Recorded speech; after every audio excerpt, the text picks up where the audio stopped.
Hi, Nick. I've been looking forward to this conversation. Thank you so much for joining me. How are you?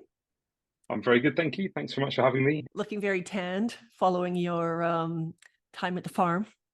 Yeah, I think it's a mixture of just trying to be outdoors lots. Yeah, just literally about an hour ago, I was sat just next to the cucumber plants we just planted, trying to work on my laptop to pull together events that we're also doing. So it's very much a blended existence that I lead around kind of helping where I can to heal the land, which obviously heals me as well. So there's that kind of reciprocity that comes through, but very much also focusing on building things, offerings to people that are also more in the kind of corporate world, which is where I came from. Amazing. So, I mean, that's a beautiful segue. Do you want to just say where you're actually sitting right now? I'm based in the UK on the south coast, just near to Bournemouth. So I kind of have grown up predominantly in this area.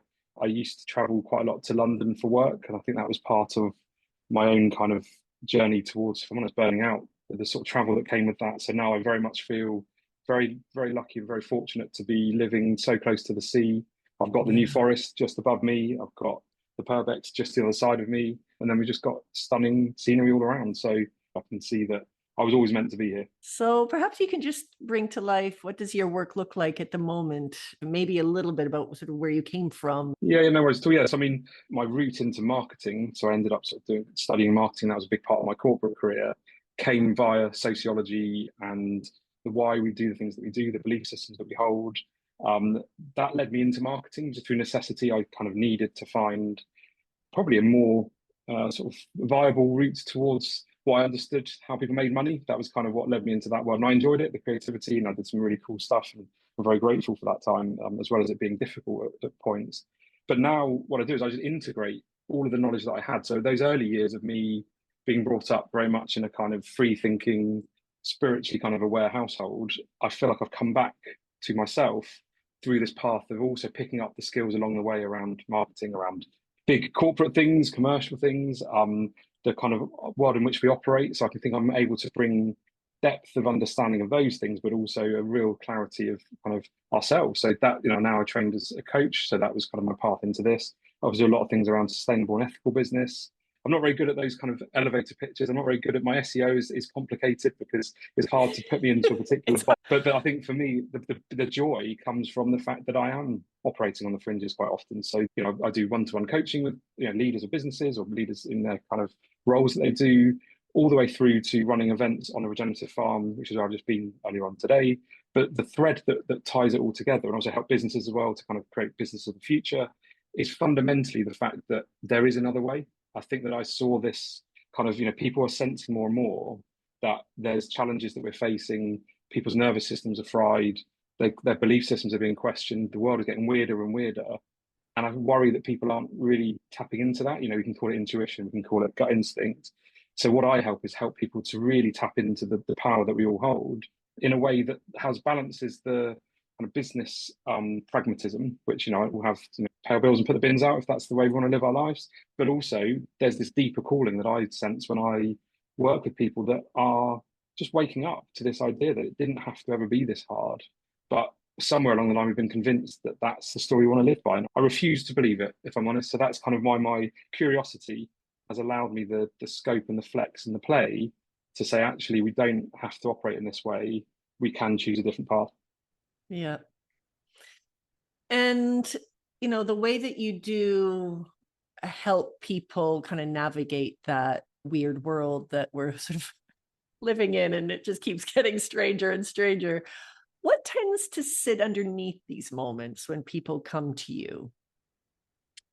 I mean, there's so many different, almost insights that we can use to find this, but they often talk of a similar truth. You can go through beginning right back to shamanic principles of thinking this idea of the soul, and you've got a blueprint, and it's like, or you then go into Carl Jung type approaches of saying, the first half of your life is to build a healthy ego, the second half is letting go of it. And then there's these things like theory you. There's so many theories that you could almost pick any book off of a shelf in a different modality or a different approach. But fundamentally, I think there's just this thing that people through necessity have to build a certain way of survival because of the system that we're in. That leads to a certain, the idea of, again, I feel like I'm sort of talking through a library of books, but the idea of the body keeps the score kind of thing. It's like our nervous system is constantly sensing something And the further we drift from that truth that was obviously within us somewhere, so whether that be what we were doing as we were kids or what we were doing when we dreamed about being an artist when we were 18, we're encouraged to lose our authenticity to attach to the system that is most prevalent. And in my opinion, the system that we attach to is deeply flawed and very toxic in many ways. So that's not to say that we are stuck. That's not to say that we don't have any agency within that. But what I then start to see is that when I had on paper the most, in inverted commas, I had the big job, the big salary, all the things that came with that, I felt deeply powerless. And I think that's what I'm seeing from people is that they feel that they have no choice because their mortgage gets bigger, because they've got a bigger job. They have expectations from family members that think they've got to keep progressing in that way. So all I offer people is just this opportunity to remember that they were doing something much more aligned to something deeper within themselves before they start to believe the stories. And that kind of leads me back to this idea of just remember that we were always enough. And that freedom that then comes from, even if I want to stay in my big corporate job, which I never say to people, I'm not telling anyone to do anything, you know, it's always up to what we want to do. Just the recontracting and understanding what we get from that role gives the power back. So even if you hate the role and you think, you know, literally stuck, I don't want to be here and all these things, and then you actually have a conversation and say, well, but what are the positives that you might get from this? The appreciative inquiry that can come through that of saying, well, actually, I like the fact that it gives me the money I have to go and do the things that I want to do. And that's the bit where you become more tethered, you become more grounded in something. And I think about these things of like, you know, the balloons that might drag us away.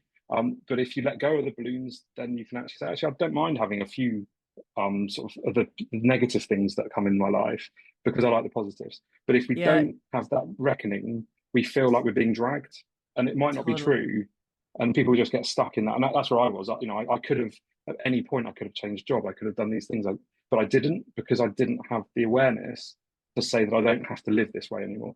So powerful. And that reflection is so powerful. I mean, I, over the course of couple decades now of doing the work that I do, it's really interesting just the importance of that self-awareness, because it's so easy for us always to be stepping out and sort of wanting those external solutions to solve whatever we might be feeling. But actually what needs to happen is that internal awareness and that reflection so that you can start to live your life intentionally. Like that intentional living is so key, but it's just not talked about that much. And like you say, just jumping from one job to the next, if you're still not totally clear on what you're about, what it is that you're needing, then you just jumping from one place to another, that's never, ever going to solve anything. You're just then going to jump to the next thing again. Yeah. And so oftentimes, I mean, it might be changing the job, it might be, but that's not necessarily the answer every single time. It's, you know, or stepping out of the relationship or whatever it might be. It's like, what is it that makes you you? What is it that makes you tick? What is it that gets you excited? And maybe not in the role that you're in right now, but maybe it is in, you know, another place within the business or doing something else. Or what is it that gets you excited? And talk to your line manager about that, or talk to whoever, you know. I'm interested about you and sort of that journey that you went on. So obviously you were part of the big corporate world and corporate marketing and were doing very well. And now it's sort of sustainability and obviously the coaching. And I'm just curious as to what were those moments that then quietly nudged you off that path that you thought you were meant to follow? Yeah, no, absolutely. I think that's probably I probably will start with going backwards before we come forwards, I suppose, with that, is to give the context of I was brought up by my mum was a very much feminist hippie, very progressive, and things she talked about, the things I was, you know, kind of brought up in a household of free spiritedness and deep introspection, deep kind of thinking. Unfortunately, she died when I was 17, and that led to me. So I then had to learn overnight how to, in any other way, adult in essence. I had to learn how to, you know, live on my own. I had to learn how to, you know, pay bills, get through my A levels, get to a degree. So the armor that I put on myself and the trauma that I held, and I think trauma is a huge theme that doesn't get talked about enough in the business context, because it has this sense of there's something wrong with someone who's got trauma, or there's something, you know, kind of deeply scary about it. For me, my trauma became my super skill. It became the strength that I had, where I could sit in a boardrooms and I could work out what was going on in these rooms, because I was so highly sensitive that I could sense what was happening. I could then understand how I then adapted. I then became so masked and lost and wasn't willing to show my vulnerability If I did that, I would have at points not made it through to the next part of my life. So I had to armor up in essence. So I had to drop all of that authenticity. I never would have gone into the corporate world, in my opinion, if my mum hadn't have died the way that she did. But what do you do when you're at the point where you just need money, you need security, you don't know what degree to do, so you just follow a path of sociology. I didn't get, well, my A levels are just about passed, so I just about got into a marketing degree. I just about, so it was always burning platform to burning platform, rather than actually saying, what do I want? Exactly back to your kind of your question of what do any of us want? And I think that magic that then came for me where, I did just keep going. Unfortunately, there was another heavy situation that kind of happened in my life as well. So that then led to other things where you're just like questioning, what is it that I truly want from this? And again, this idea of the body keeps the score. My mind was convincing me, you want this, you've got a nice house. Well, how do you pay your mortgage? How do you, like all these things? And my soul was screaming at me, literally, like, what are you doing? This is not who you are. And at some point, those things are going to end up becoming impossible to survive together. So I then basically just had a reckoning where couldn't carry on. So I literally just kind of left that world. I kind of fully burnt out. I had to choose a different path for myself. I had to do the inner work, like you say, the deep inner, sort of dark, heavy, sort of letting go of everything, letting go of the nice things, the salaries, the posh cars. Like it's not, a lot of people talk about these career pivots as some kind of whimsical, we're just going to shift into another life. If your salary goes from big to pretty much nothing, you have to work out that there's some compromises to be made. And I would make those choices again within a heartbeat. Not to say that they weren't difficult, not to say that I often thought, what the hell are you doing? Because I was stepping outside of what a regular person might do.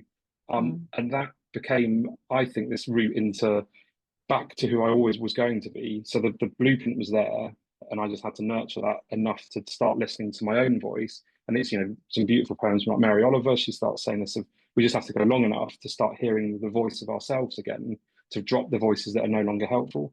And I think that's what my journey was. That was where I had no choice, because it was always going to happen this way.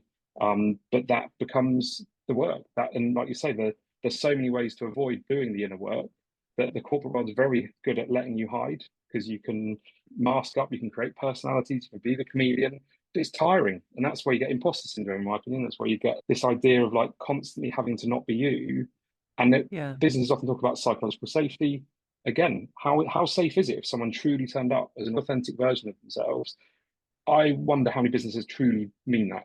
And that's just a question. I'm not kind of, I don't have any data, I don't have any kind of insight really, but it just feels that it's scary for people when you are actually a natural form of yourself, which is, if you look at a tree, sometimes trees are stunningly beautiful.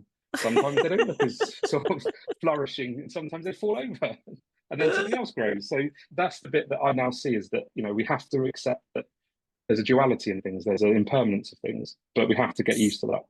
God, what a beautiful analogy and segue to, as you know, resilience is something that I'm really fascinated by, and I'm wanting to spend some real time just kind of diving into it to sort of understand a little bit more about it, because I find it so interesting just how people respond to different challenges and what that looks like. And, there's a lot of conversation around it, but it obviously, it can swing between extremes, and I'm just curious, from your perspective, what is grounded, healthy resilience?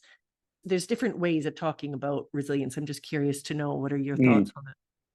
Yeah, no, 100%. It's something that is really took quite a lot of focus of myself a few months ago, actually. I really looked into it, because resilience is becoming more of a requirement of all of us, because we are entering times when the volatility is just off the chart. Therefore, I avoided the word resilience for a long time, because my experience of resilience when I was in the part of my life where I was really quite struggling, resilience became this stoic, toxic, like, just carry on, don't say anything. And if you looked at me in many ways, I would have stood up and said, look how resilient I am, from the age of, when I had this deep trauma, to doing all the things that I did. You could say how resilient I am, and everyone would have thought that's great. Inside, I was breaking, and I was, shattering. And I think that's the bit that, for me, what resilience becomes is when you look at that within a natural setting. Resilience is the deep roots that we need to hold to have the ability to access things like vulnerability, things like the period where we can just, sort of go into true deep compassion for self, and not require ourselves to present in a way that appears as okay. And I think that's the bit that when I look at so much of my work now comes from this idea of compassion, and resilience and compassion to me are so closely aligned. So self-compassion to the point of saying, I'm okay, Yes. even if I'm not. But actually resilience, when we look at it through a natural lens, is what environment are we putting ourselves in? How are we moving from where we are? Because often we could just say to someone, be resilient, cope in the environment that you have. But it goes back to that analogy of saying, well, what soil are you in? So actually, the most resilient thing Wow. someone could do is to put in a hugely deep boundary and say, no, I'm going. And that's what I found is the research that I did was to say that actually the art of saying no can be the most resilient thing that anyone can do.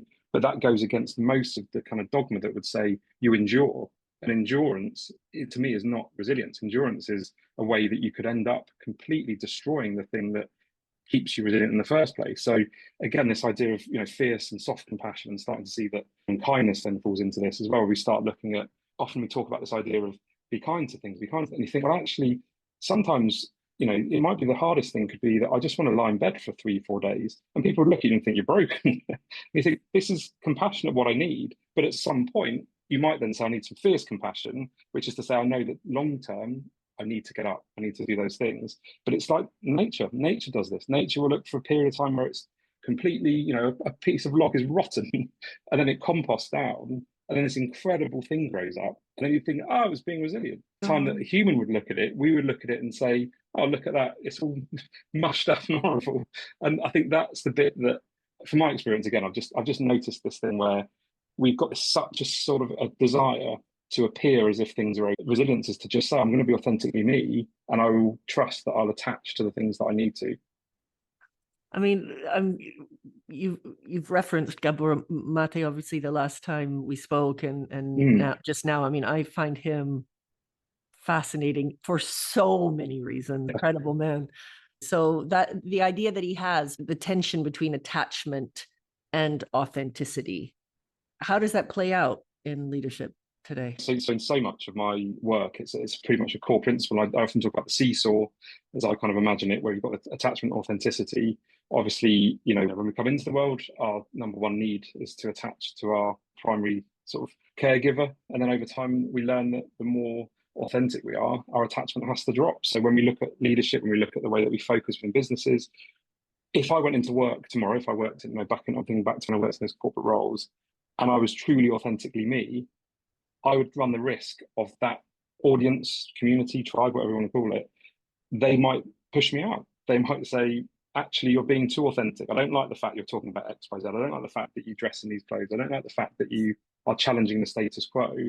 So all the time I'm having to swallow my authenticity to attach to the system that I'm part of. And I think that's the biggest dynamic that we have. And that's one of the biggest traumas that can often occur, is that we end up with people, they know intuitively that what's going on is like the emperor's new clothes, is that kind of thing, isn't it? Like how many of us just nod along in a business meeting, afterwards, and everyone nods it through, so it's perfect. Afterwards, I didn't agree with that at all. And you think, well, why did you do that? Why didn't you say something? Why didn't you say anything? And that's, to me, how it plays out, where we have to get to the point where we might be willing to do that, but there is always a compromise. And that's the rub that occurs in our lives, within our businesses.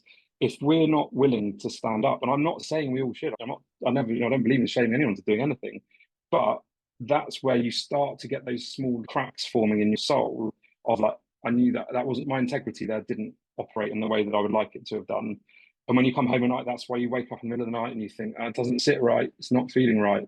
But then what do you do about it? And that's the bit that a lot, my business is called Daring Works. I got to this point of, we have to be daring, we have to be willing to dare to operate in a way that is truly ourselves, but also have the grounding within ourselves, the resilience within ourselves, to know that might be uncomfortable, the courageousness that's needed to stand up and say, I'm not going along with that anymore.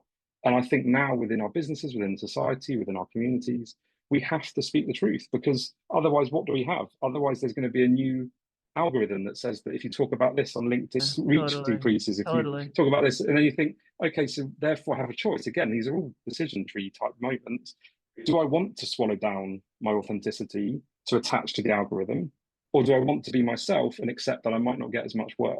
And that's the rub. Again, I'm not saying there's an easy answer, because the system will want us to continue paying our bills and paying our mortgage and things like that. But our own inner landscape is saying, I don't agree with this. I don't want to go along with this. And we don't want to look different, because that goes back to, Gavel's sort of approach is we need to attach for our own safety. That's what this behavior is. But Totally. also we're swallowing. You said it earlier, just how the body, the body keeps score. Exactly. Yeah, And it does. yeah, I mean, Gabor Mate talks a lot about autoimmune diseases, yeah, cancer, so illnesses, and that inner work to truly understand who you are, how you show up, what is it that you want out of your life. And it can, I mean, it's finding the right companies as well. I work with a handful of companies that they are very purpose driven. They want people to think differently. They want people to question. They want people to push back. They want, it's the only way that you can innovate and think and yeah, grow. But you want to find the right place that fits with who you are, and yeah. that takes work too, right? Yeah, I think just to build on that, to just sort of come to mind there is around the so many of those amazing businesses. I suppose my reflection on that is around how they can begin to operate how they really want to. Because if you look at the founders of those businesses, the owners and leaders of those businesses, they are amazing human beings. They've done it differently because they believe in something different, but often they can get caught up within the perception of I need to change because I'm now a leader. I need to change because I'm a founder. So I can't go off and encourage my people to spend half a day on a farm, or I can't encourage my people to go off and do these things because that isn't what leaders do, or I might be perceived as doing something. And I think that for me is the question, it's the ask almost of ourselves is we are at a point where the models we've lived by aren't working any longer. We can continue with this sort of model that we've got around forcing, pushing, hustling, but actually, like you say, the most effective businesses that I've seen, the most flourishing businesses that I see, are the ones that are truly operating from their own hearts, from their own viewpoint. And that's, to me, becomes this kind of, everyone uses business language, the USP. It's the thing that becomes the brand equity that you can start to build. But really go for it. Don't half go for it. Don't kind of say, we're going to push out a social media post saying we really care about our people. We're going to spend some time, doing something. Actually live it. Like, say, if you're not productive, then cool, you've done a great day today. Like, I'm going to help you find something to do. And then that becomes the joy, that becomes the playfulness, the curiosity. It's finding that balance. It's funny. My mom always said growing up, she always said, too much of anything is not a good thing. And actually, that brings me to, because we talked about it and I just found it fascinating because it's something that has played on my mind quite a bit, particularly because I had this issue with my youngest at school recently. And it was that conversation around different generations and relating to challenge. And it's that balance, even with how we raise children, of, is it just like, just get on with it, no limits, just fluid and, oh, it's fine, freedom, to sort of overprotection and crazy boundaries and, over too many limits. And I've got some pretty strong opinions about this, just because I've sort of been going through just an interesting dynamic in the classroom and just the way that the different parents have managed it. And back to this resilience question, what are we getting wrong right now when it comes to building resilience in ourselves, but also in the next generation? Yeah, it's a very good point. I've got two teenage boys going through exams and they're diverse. So and it's really interesting seeing their journey through mainstream UK state schools. It's kind of been a really interesting one. I think so much of my work goes back to this idea of the kind of Mother Earth, kind of nature as a concept. When you start looking at the coaching sort of training that I had was very much aligned with sort of eco psychology and sort of Kate, who I do the events with at the farm, she's training in ecotherapy as well. So much of our perspective is a bit around this idea of how have we drifted so far from nature. So if you think about the human psyche, we were closer to that not that long ago. So my nan, it's coming up actually to a year ago that she passed away, but she was 104, which is quite incredible. And she was incredibly resilient. She was incredibly free thinking. She was incredibly aware of, but she was also aware of natural cycles. So she would often say to me, I mean, I did her shopping and I cared for her towards the end of her life. This idea of, she'd say, is there strawberries yet? And I'd be like, no, there's strawberries all the time. You can have strawberries whenever you want. Whereas for her, that meant that she was waiting for something. She had to prepare for something. If she needed something to be delivered, she would ask me about how she got hold of something. There was a pace that allowed us to remember the natural cycles of just going slower. And there's obviously that idea of slower living now, and we're kind of using it as a, an approach to life. You can read books about it. You can go on retreats probably to teach us how to live more slowly. You're like, this is what we were doing not even 2 generations ago. We were more resilient because we were able to slow down enough, because that's the way the system operated. We've sped up so much. This is not natural. The way that we are operating is fundamentally unnatural, because there's nothing in nature that grows this fast. If anything did, it would collapse because it wouldn't have the strong enough roots. There's nothing around us that means that we should be able to buy what we do. We're over consuming things. We are, and if we enjoyed it, I'd be like, fair enough, crack on. Like, but we're not. We're also, our mental health is deteriorating rapidly. So again, we're buying more. We're feeling less connected. We're pushing against our own inner wisdom. We're burning ourselves out. So it really begs the question to me of, well, who's benefiting from this? Because it doesn't seem to be ourselves. It doesn't seem to be us as the citizens of this kind of structure, or even the businesses where you're trying to, grow the businesses that, have all the right values, have all the right approaches, but yet we're operating the way that in January we tell everyone that you have to go off and create these, extremely great hustle approaches to like 10x your business and start growing. That wouldn't happen in nature. That's when we would be wintering and slowing down. So that to me becomes back to this thing of just thinking like my nan, if that's what it has to be. She would, slow down. If she was tired, she'd have a little rest. She wouldn't be on her phone. She didn't have a phone. Like, I'm not saying we have to go back to these dark ages, but it's this thing of, that's where the light is to me. That is where we've allowed technology to replace humanity. And that's, I think, the challenge that we have. Yeah. It's interesting though, just you keep coming back to nature. And in my book, I talk about an example, which I really like. Just you mentioned, if trees grew that quickly, fall over, they need to have the roots, and, it takes time and to be strong. And there was a test where it was like the dome, and they tried growing these trees, and they did manage to get them to grow really quickly. The problem was they didn't have enough resistance from things like wind.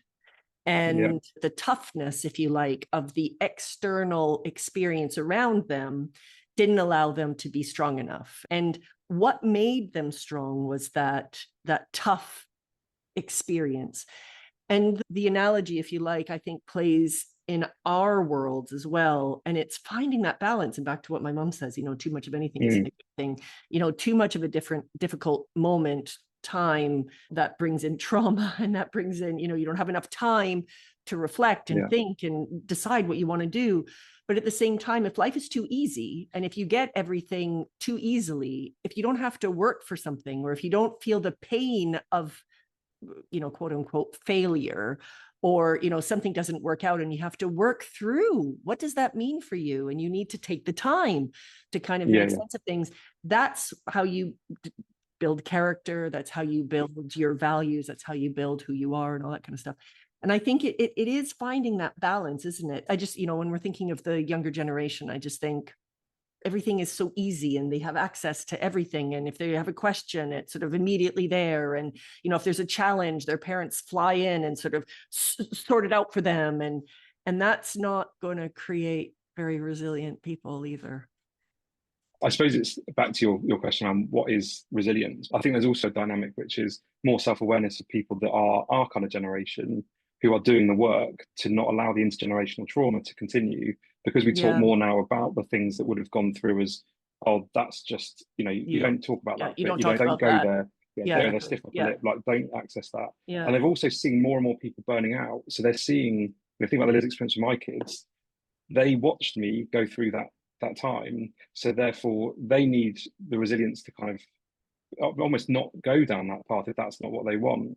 But also the fact that they also have this social media kind of, constant barrage. They've had COVID chucked in the mix. So if we think about what they've experienced, that is definitely heavy. There's also, I entirely agree around that point of then, how do we then find the way that we don't just kind of swoop in and avoid the pain that we have experienced, then also seeing it, which then could become a whole other podcast. I think there is that point though around the acknowledgement now of being real. I think that's the bit that we can now experience, and I think, the nature things, probably, one of the most powerful ones I always thought was around the lotus flower. It's, I think it's a Taoist and Buddhist approach of like, the deeper the mud, the more beautiful the flower. It's like there's no mud, there's no flower. And I think that's the bit that we do need to accept, that those points are there.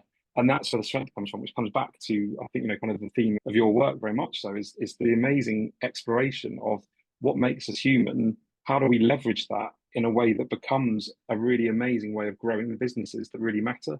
Because I think for too long, we've seen these false dualities of, you're either amazing, resilient, again, in that sort of inverted commas, just keep going with that, or I'm someone that is weak and I've had to be vulnerable. So I think what I'm seeing is that, exactly to your point, is the way that we can bring them together in a way that for our younger generations and future generations, they can hopefully grow on from what we've taught them, but also not be too harmed by the way that we might have put our own traumas and our own kind of things forwards, because they've had to deal with a lot. And I think that's the bit that I really hope for, is that we can just navigate a path that is an integration of all of those things. When we spoke, you talked about Buckminster Fuller. And oh yeah, now we've got some time. your favorite, I know. Yeah.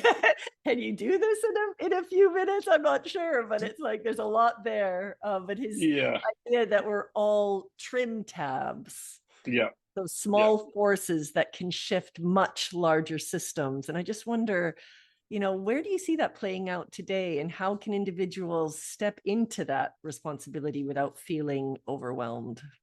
Yeah, thanks. I will try and keep it very brief. I know that could be a podcast on its own as well. Yeah, it could. Maybe I'll do that. But it actually is also the name of my weekly newsletter that I write, called Trim Tabs. And it started quite a while ago, just around this concept of, I think I was feeling quite overwhelmed. I think I was working more and more in sustainability, inverted commas, kind of, I trained in a B leader, so I used to help companies more and more with their B Corp certifications and things. But what I was seeing is that there was so much of this sense of, we need to change everything. Like, if we can't change the system, if we can't change our company, if we can't change the economic model, then we're stuffed. Whereas obviously what Buckminster Fuller talked about is obviously that idea that the smallest part of the rudder system, which is the trim tab, can turn, he wrote it when the Queen Mary was the biggest ship, I think, around at that time. That ship turns because of that tiny trim tab. So any one of us could be the reason that something incredible happens. And that means in our businesses, it doesn't have to be some big, profound, shift of societal norms. But back to this idea of our authenticity, if we operate, and he talks a lot about integrity, if we operate with our own integrity, we can begin to see that actually our actions may never make much sense to us in that moment, but that can turn something quite significant as time goes on. And that comes back to this idea of culture within business. How likely are we to allow those people that are thinking like a trim tab to speak up? Because they might turn around. You could be having a full program, you spent £1 million on a new software process. Everyone knows it doesn't work, but you don't want to admit that because it's been 10 years in the making or whatever it is. If someone was to put their hand up and say, you know what, I think I found a way that maybe we could just tweak this bit and do it better, how willing, and that's a question for all of us, is how willing would we be to listen to that truth? Or would we just say, actually, that's inconvenient, I'm going to carry on anyway? And then we end up with this kind of position where it becomes this sort of unspoken, bizarre process, whereas actually if a trim tab approach at any point could have been that bit, just to nudge something, just the tiniest degree, that could change the whole trajectory of a business. It could swing round, and that could be the answer. But we have to be willing to be able to do that. And I think coming back to, my mum left me with this amazing book of, she didn't know it, I found this old book from when she was growing up, and it's all those quotes and things like that. And one of the quotes I always come back to is, just get busy in your own little corner. That's what I do within the stuff I do at the farm. I used to start looking at how do we, leverage, change, get MPs to do this, get politics to that. And I think that's all cool. And if that's what you want to do, that's great. But for me, getting busy in my corner is just heal some land that I'm part of. And that becomes enough for me. That becomes the trim tab, in that means more people will come to the land. That means that they can go off and do whatever they need to do. And that means I don't have to keep thinking 10 steps ahead, which again, when you're coming from a place of complex sort of trauma and things, you can start to analyze everything. So I just think, actually, I just want to help in the way that I can, with the skills that I have available to me. And I mean, just to capture that, because I just think it's so important for all of us to do that work, because whatever our thing is, and I talk about this at the end of my book, actually, it's like, the world needs what you have. You have more power than you think you do, and the time is now. And the thing is I really believe that we all have our own special thing. Yeah. And I think the more we can tap into that, one, the healthier we will be. But actually, the more that you spend time on that, the more you can impact others around you. And like you say, even if it's just, a farm in the local Yeah. area, and you're touching people's hearts there, but what is the ripple effect on that? There is a ripple effect, and the thing, it's powerful, and we need to recognize that it is powerful. I think just to kind of build on that, and if I can squeeze in one last Buckminster Fuller reference, is he Yeah. talks a lot about the idea of procession, but he used a lot of engineering and physics and metaphysics type analogies, and it was something that I found so fascinating to talk exactly to that point. Is when we look at something in motion going forwards, we consider the force to be forwards. So if a bicycle wheel spins, that's going forwards. The actual energy and the sort of Newton, I'm no physicist at all, the force is actually going at right angles to that. The force is actually coming out through the hub, away from the forward motion. And that's what he talks about a lot of, exactly like a ripple. And if you look at it as an analogy that he used to use around bumblebees, where he said that a bumblebee's goal is to go and get food, its actual outcome is to pollinate. It wouldn't know that it was pollinating because the bee is constantly in motion, just doing what it's doing just to get a bit of food. And that's kind of where I think a lot of us have the opportunity to just follow our heart. The more that we do, because we The more are we just pollinate. constantly in motion. And I think that's the bit that you begin to start seeing things in a different way, because it was so ahead of its time. In many ways, it was the answers to so many of the challenges that we face. It's got such deep explorations to it and such curiosity. And I think that's become such a big part of my own learning, is that none of these things are new. We talk a lot about, what are the things we need? Do we need a new model? And it's, if you think right back to the sort of shamanic principles and the kind of earliest soul level explorations of things, we had the truth in many ways then. We then went through these different people that would go through to the point of finding the ways we operated and behaved, things like Bucky Fuller, where he did a thing in the 80s called the World Games, where he found the answers to all of the things. He used to work with big brands. And there's a story of the fact that there would be no Apple computers without Bucky Fuller, and he featured in the video for Think Different. And we don't think about that. He's kind of vanished into obscurity, but he was one of the people that basically was one of the foundations of modern business and modern thinking. But because he eventually ended up getting to the point of challenging the norms, because he was always constantly honest, people didn't like what he was saying by the end of it, because he would write books about how we were using massive businesses to cause massive harms to people and planet. So these are those things where the answer is always there, whatever way we want to focus on that. And in many ways, it's just remembering that we were enough and we will always be enough. If someone's listening feels that sense of something isn't quite right in how they're living or they're leading, but they don't know what to do, what's the first step back to themselves? I think my answer, again, this probably does become a sort of a common theme, is just slow down, and whatever that means to you, is to just really just kind of give yourself the self-compassion. But in many ways, nature becomes the place that many people do that. So they begin to just step outside. You don't have to, kind of do anything too kind of sort of complicated. It's just often find somewhere that brings you joy and just try to nourish your nervous system. The challenge is, and I, speaking from experience again myself, is often the thing that we know is most likely to bring us more comfort is the thing that we forget to do when it matters. So we end up kind of trying new things, we end up moving away from stuff. But I would say for people, it's just to genuinely try and remember that you are enough. And if I'm honest as well, it's reaching out. It's that thing of finding people that have either trodden the path or have been trained in certain things that are relevant to you, or can just become a guide to finding that. And obviously for myself, therapy has been a huge part for me. So not all of my stuff has been deep spiritual kind of hippie stuff and land. It's also been deep shadow work that's been guided through therapy, and that's been an incredible journey. Incredible. But Totally. I just hugely love. And again, it's one of those things that often modern businesses don't like to talk about, because they'll put a sticking plaster on having a bit of emotional support type, mental health first aiding and things like that. But again, for me, it's like I'm doing the most interesting, I'm the most capable part of my own career that I could ever have, but I'm probably unemployable because I think for myself. So that's the kind of irony that I feel, is that I'm not sure I'll ever be able to get a job again, because of the fact that I care so much about keeping true to who I am. But there's an irony in that of thinking I'm the most evolved and the most integrated. I'm not in any way say that I'm, finished because it's a life's work. But that's an irony to me. It always sits to me as an irony to think that if I went through some kind of psychometric testing, which I've done in the past, if I went through some big leadership program, which I've done in the past, they would look at me like I was some kind of crazy man. But I know inside that I'm the most capable I've ever been. But I don't fit into the boxes that I would need to fit into to be a senior leader again. And that's what I think I bring to the clients I work with, the people I work with, is the daring idea of just deeply connect to something. I've been in those seats. I can empathize. I can have compassion for that. But equally, I am going to slightly nudge things a bit because that's kind of what I'm here to do. I'm trying to try and be the Toronto for your business. Because if I'm not, then we're just going to carry on in the same way. And there'll be another conversation in 5 years' time where more people have left, where more people have given up. And that's not the way that no one wants that. And we all go to work to do a good job. That's what I believe we all do. But somewhere along the line, we get caught up in the kind of fear of being found out. If you could leave people with one thought or idea or truth or quote, or what would it be?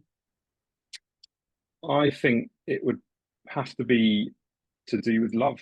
I'm not quite sure what my quote would be, but just that, and the idea that I think it probably is the Mary Oliver approach of what would we do with the one wild life? And that's what I kind of feel is we are not going to be here for a huge amount of time, depending on your beliefs.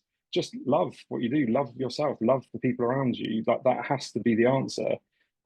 Because without that, there was nothing. And it was something my mum always taught me. She filled me up with love. That was what she did. And I think that's the thing that has kept me true, even in my darkest moments. The idea that there is love out there, there are good things out there. And I think that's the way that I would continue to find hope and joy when everything around us feels heavy and dark. We have to find the light in the darkness. Otherwise, we may as well give up. And I'm not prepared to do that. Yeah. Is there anything that I haven't asked you that you'd like to tell our listeners? I think so. I mean, I think for me, I'm always curious and I'm very grateful for this opportunity to talk with yourself who's still involved more and has more involvement with those bigger businesses because I'm really grateful and also curious how my work stays relevant to the audiences that are deeply entrenched in those systems because I'm also aware that there's opportunity for big change to happen when those bigger businesses do also wake up to that. So for me, I'll always be very grateful for people that if things have resonated, let me know. If things sound absolutely crazy, let me know. That's my ask really is just to have that reciprocity of information. This is what I'm finding from my sort of field notes of where I am. I would love to have that as well from other people that are also in different places and different perspectives because so much of our time we get caught up in these forced dualities or these forced judging or shaming. And so much of the sustainability world that I left became so dogmatic that I would love to just talk to people that are seeing things differently from me. And that would be why we will keep learning and changing and growing. Absolutely. For our listeners, if any of this resonated, then 100%. I think I actually want to get your newsletter. I'm excited about getting the trimmed down inspiration. No, thank you. No, it's a weekly newsletter, which just gives me the opportunity to share where I'm up to. Yeah, it's always great to practice writing, which is a new thing. Yeah, it's good. Yeah. Well, thank you for your time. Thank you so much for joining me. And I look forward to staying in touch. Until next time. Thank you.